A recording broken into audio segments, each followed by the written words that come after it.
Hello everyone, this is Bob and Threadbare, and welcome back to Weaving Worlds. So in previous videos I've discussed creating cultures by mixing and matching pieces of existing cultures, and I've discussed ways that you can use art to give your cultures depth. Today's video will focus on a different aspect of culture: values, virtues, and honor. Honor is a very nebulous concept on its own. It's really more about how much respect your society gives you, rather than any particular set of actions you might engage in. That's why I'll be discussing several ways you can earn honor and respect, and bear in mind that any given society could value some or all of these methods. And that includes the ones that contradict one another. Either the society has a strong subculture that prefers the opposing value, or it pays lip service to one but actually prefers the other. Still, one of these values will typically be held in higher regard than any of the rest. The honor of victory.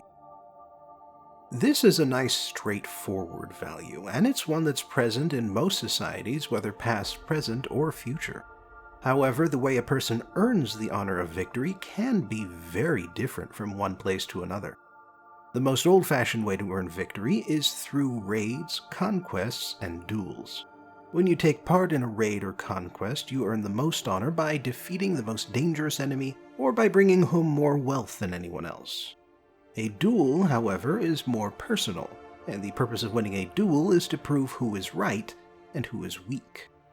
However, if a society has built itself up to some extent, or if it's surrounded by very similar cultures that they wouldn't want to burn and destroy, then they tend to develop rules for conflict, and that includes both rules of engagement for wars and non-destructive sports.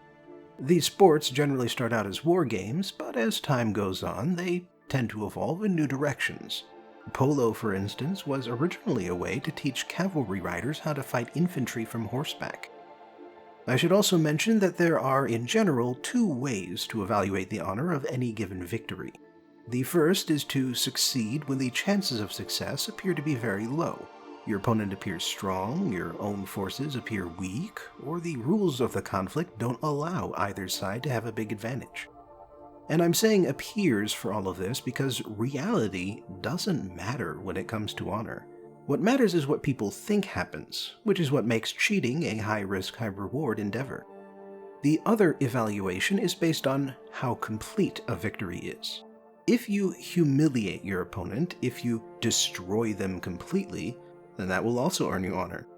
Some people might consider such a display distasteful or despicable, but that mostly depends on how much sympathy they have for the loser. Humiliating a hated opponent is almost always a popular move. The honor of conformity. In every culture, there is some amount of value placed on how well you can fit in, how much you can act like everyone else in your community. If you can do what's expected of you, if you can live up to the label society has placed on you, then society will accept that you have value and honor you for your contributions, even if those contributions are insignificant. Honor of this sort is a great comfort to people who are on the bottom rung and have no way of climbing up. It means they still get respect and dignity, even if they don't get any wealth, power, or influence.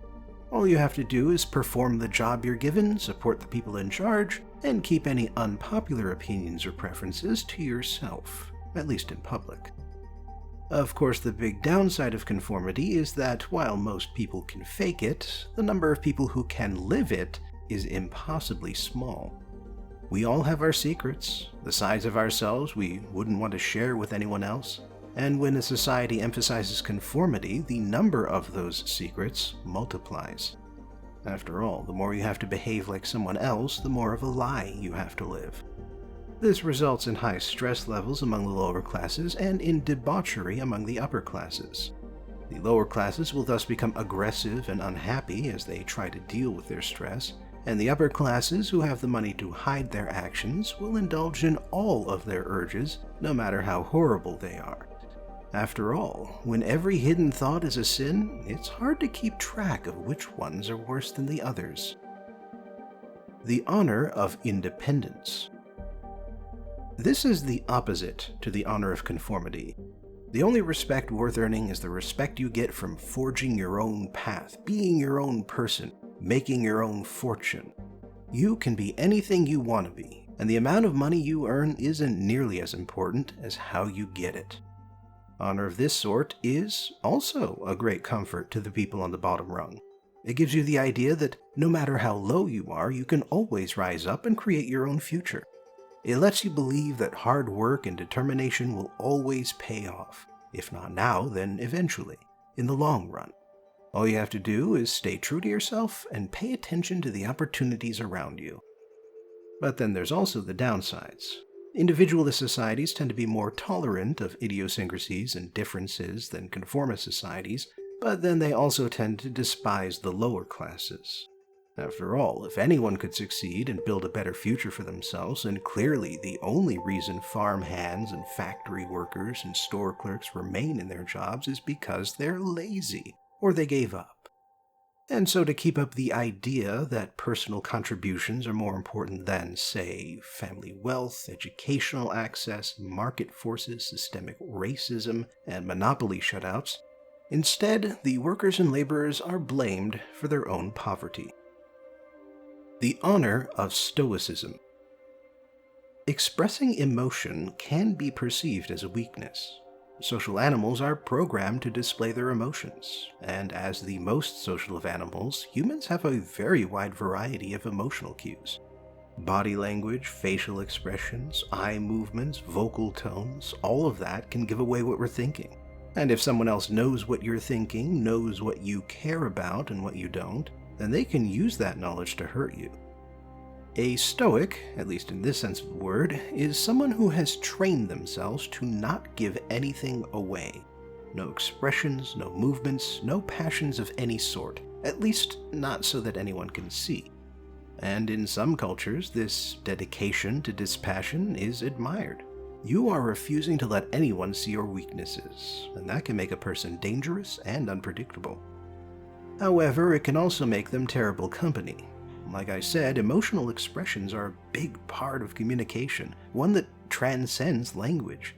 And if other people aren't getting anything from you, then your presence will come off as stilted and boring, especially if you're talking to someone from a more passionate society. The Honor of Passion. Take everything I just said and reverse it. A culture that believes in passion is one that believes that communication, both positive and negative, is more important than protecting yourself. Their people will get angry more often, but forgive each other faster. They won't have just regular body language, they will have exaggerated body language. Because it's not enough to simply feel your emotions, you must share them with the world. Except for the ones you have to keep secret, of course. Conformity and Stoicism have a lot of overlap with each other, but they aren't identical values. And then there are the issues with a more passionate approach. When you allow your emotions free rein, you're much more likely to perform an action you'll regret later, and end up hurting yourself or someone else. You could argue that keeping your emotions bottled up with Stoicism until they explode is much more dangerous in the long run, but it's debatable whether that's a guaranteed fact or not. Either way, the bigger risk with the passionate approach is that the more time you spend communicating, the more opportunities there are for miscommunication. After all, if you're busy expressing your own thoughts, you have less time to analyze the thoughts of others. The Honor of Faith. The nature of faith and religion can be drastically different between two cultures, even if both of them worship the same God. But what we're concerned about in this video is not the exact form of this worship, but rather how performative it has to be. In some cultures, religion is a very private affair. You attend your weekly services, or maybe just go on holidays. You say your prayers at home, and then you spend the rest of your time worrying about other things. However, in other cultures, it's not good enough just to be faithful. You must be visibly faithful. For instance, one of the 5 pillars of Islam is the Shahada, a public oath to follow the teachings of the Prophet Muhammad. And another is the Salah, a prayer that must be performed 5 times each day, even if it interrupts your work. There are exceptions for people with dangerous jobs or disabilities, but you get my point. Prayers like that aren't just to honor God or maintain one's connection to Him. They also let the people around you know that you're a Muslim. The same is true about clothing worn for religious reasons, and religious symbols that you might wear on your body or place on your property. I should also add that faith is not just a matter of religion. You could also have faith in your country and demonstrate that faith by raising your national flag and covering your home in patriotic symbols.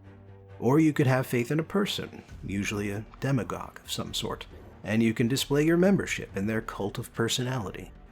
With that in mind, the honor of faith is very similar to the honor of conformity. But the main difference is that displays of faith can be much shallower. So long as you display your participation in the common cause of your community, you can behave however you like.